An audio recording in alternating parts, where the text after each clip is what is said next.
ओम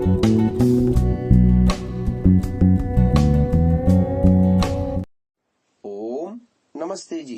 78वीं श्रव्य कणिका वैदिक संपत्ति, लेखक पंडित रघुनंदन लालजी शर्मा। पुस्तक का संपादन किया है स्वामी जगदीश्वरानंद जी द्वारा। पुस्तक प्रकाशित है आध्यात्मिक शोध संस्थान नई दिल्ली द्वारा। मनुष्य की उत्पत्ति को लेकर लेखक महोदय अपनी ओर से स्पष्टीकरण दे रहे थे। 6 बिंदु तक हमने गत श्रव्य कणिका में सुन लिया। अब 7वां बिंदु आगे लिख रहे हैं। वानरों की अनेक जातियां हैं। ये उसी प्रकार की जातियां हैं जैसे मांसाहारियों की। कुत्ता, श्रृगाल, भेड़िया, बिल्ली, व्याघ्र, सिंह आदि की बतलाई गई हैं। परंतु हमने पहले ही बतला दिया है कि जिनके मेल से वंश चले वही जाति है, अन्य नहीं। क्रम विकास दिखलाने के लिए ही ये लीमर और मार्मोसेट आदि प्राणी वानर कहे गए हैं। परंतु लीमर आदि स्वतंत्र योनियां हैं, इनका परस्पर वंश नहीं चलता, इसलिए ये वानर जाति की नहीं है। 8वां बिंदु दे रहे हैं। 4 प्रकार के वन मनुष्य भी वानर कक्षा के कहे गए हैं, परंतु उनका बंदरों के साथ बहुत ही थोड़ा मेल है। ये अलग स्वतंत्र जाति के प्राणी हैं। इनका एक दूसरे से कुछ संबंध नहीं है।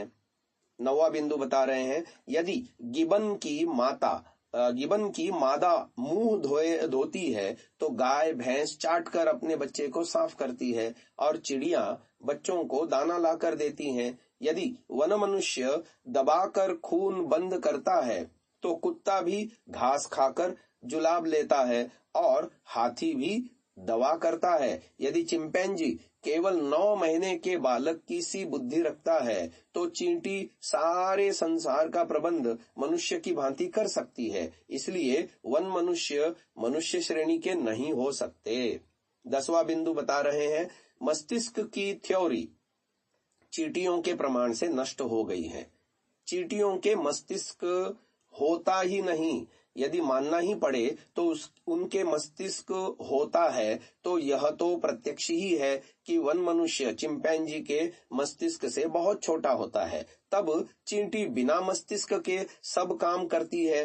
तब मनुष्य के मगज की तुलना दोनों को एक नहीं कर सकती। विकासवाद के लेखक ने स्वयं ही मनुष्य और पशु में अंतर माना है। इस विषय में पाठ टिप्पणी है विकासवाद पृष्ठ संख्या 226 की।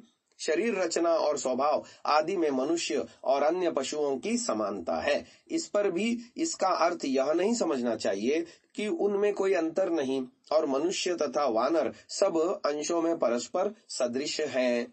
यह कथन असंगत और वास्तविक अवस्था की अशुद्ध कल्पना देने वाला है। 11वां बिंदु बता रहे हैं।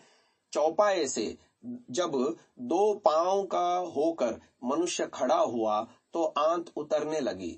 यदि ऐसा होता तो यह प्राणी इस डर से कभी खड़ा ही न होता। करोड़ों वर्ष के बाद भी यदि मनुष्य की आंत खड़े होने के कारण उतरती है तो उस समय जब यह चौपाए से 2 पैर वाला होकर खड़ा हो रहा होगा, उस समय के समस्त द्विपाद प्राणी आंत की बीमारी से आक्रांत हो गए होंगे। यदि वास्तव में ऐसा होता तो कहना चाहिए कि कोई भी मनुष्य कभी खड़े होने की हिम्मत ही न करता। सत्य बात तो यह है कि यह रोग मनुष्य को इसलिए होता है कि वह खाने में बड़ा पेटू होते हैं। पशु इच्छा न होने पर नहीं खाते, किंतु यह पेट भरा रहने पर भी खा लेता है। इसी से इसे यह बीमारी होती है। सर्वमान्य डॉक्टर लुई कुन्हे अपनी पुस्तक न्यू साइंस ऑफ हीलिंग के भाग 2 पृष्ठ 399 पर लिखते हैं कि आंत के उतरने का कारण पेड़ू के भीतर विकारी द्रव्य के बोझ की खिंचावट है। आमाशय की झिल्ली के उन स्थानों में जहां तनिक सी भी रुकावट मिल जाती है, अंतड़ियां अत्यंत अंतरीय दबाव के कारण छेद कर देती हैं और बाहर निकल आती हैं। भिन्न भिन्न पुरुषों की झिल्ली के फटने के स्थान भिन्न भिन्न होते हैं, परंतु कारण सदैव एक ही होता है। इसलिए इस रोग का कारण चोट, गिर पड़ना अथवा कोई और बतलाना भूल है। अन्य कारणों से भी झिल्ली फट सकती है, परंतु आंत उतरने का कारण चोट आदि नहीं है। मेरी चिकित्सा रीति का सेवन करने से और इसके द्वारा विकारी द्रव्य को शरीर से निकाल देने से इस प्रकार के छिद्र आराम हो जाते हैं। प्रत्येक रोगी की झिल्ली भिन्न भिन्न स्थान से फटती है। इसका कोई दूसरा कारण नहीं है। जब कुन्हे के उपाय से झिल्ली की चीरें आराम हो जाती हैं, तब चौपाए से द्विपद होने वाली बात सिवा बच्चों के खेल के और कुछ भी दम नहीं रखती। मस्तिष्क के कम अधिक परिमाण का सिद्धांत चींटियों ने नष्ट कर दिया।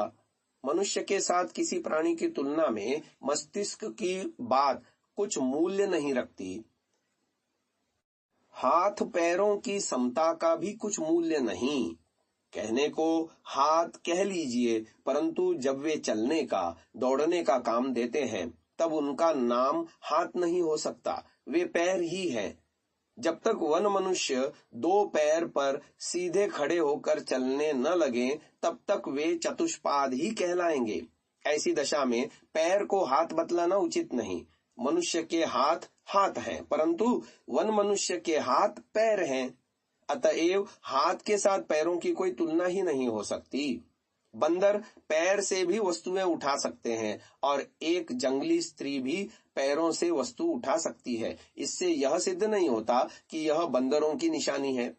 अभ्यास करने से तो बाजीगर आंख से पैसा उठा लेते हैं और भानुमती पानी के अंदर मुंह डालकर जीभ से नथ में मोती पिरो देती है। क्या आप ये बातें बंदरों में दिखला सकते हैं?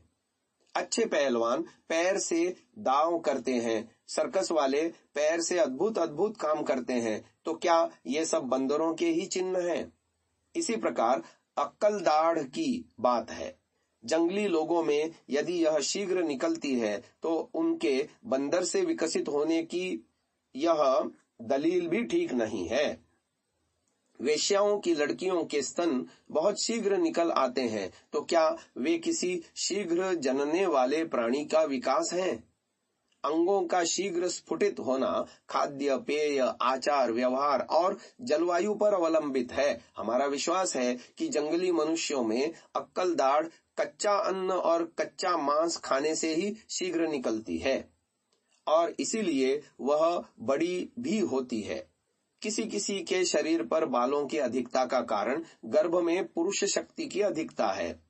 जब कभी गर्भ में यह शक्ति उचित परिमाण से कम या अधिक प्रविष्ट होती है, तभी संतान के रोमों पर प्रभाव होता है। पुरुष शक्ति अधिक होने से कभी कभी स्त्रियों में भी दाढ़ी मूछ निकल आते हैं और कभी कभी न्यून होने से पुरुषों में भी दाढ़ी मूछ का अभाव हो जाता है।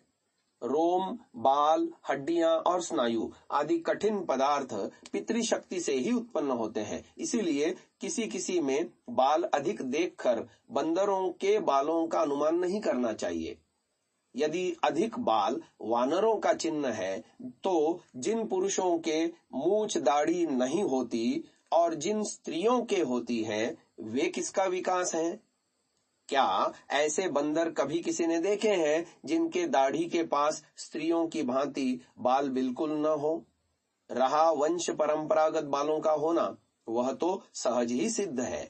जब एक बार संतान के बाल निकल आए, तो वे धीरे धीरे 10-5 पीढ़ी के बाद ही जाते हैं। जापान के एन्यू लोगों की संतान में अब बाल कम हो रहे हैं, इसलिए बालों की तुलना से मनुष्य वानर कक्षा का सिद्ध नहीं होता। आज की श्रव्य कणिका को यहीं विराम देते हैं। ओम। महानुभावों, इस सात्विक विचारधारा को जन जन तक पहुंचाने के लिए आपसे सहयोग की अपेक्षा है। पहली बार यदि आप इस चैनल पर आए हैं, तो हम आपसे निवेदन करते हैं कि इसे सब्सक्राइब अवश्य करें और बेल आइकन को दबाएं, जिससे प्रत्येक वीडियो आपको निश्चिततः मिले। हमने प्रायः देखा है, अनेकों महानुभाव वीडियो तो देखते हैं परंतु चैनल को सब्सक्राइब नहीं किया हुआ है, तो हमारा उनसे भी निवेदन है कि इसको अवश्य सब्सक्राइब करें और ये वीडियो अन्य जनों तक भी साझा करें, शेयर करें। अपने बहुमूल्य विचारों से हमें कमेंट द्वारा अवश्य अवगत कराएं। प्रत्येक कमेंट को हम अवश्य ही पढ़ते हैं। ओम।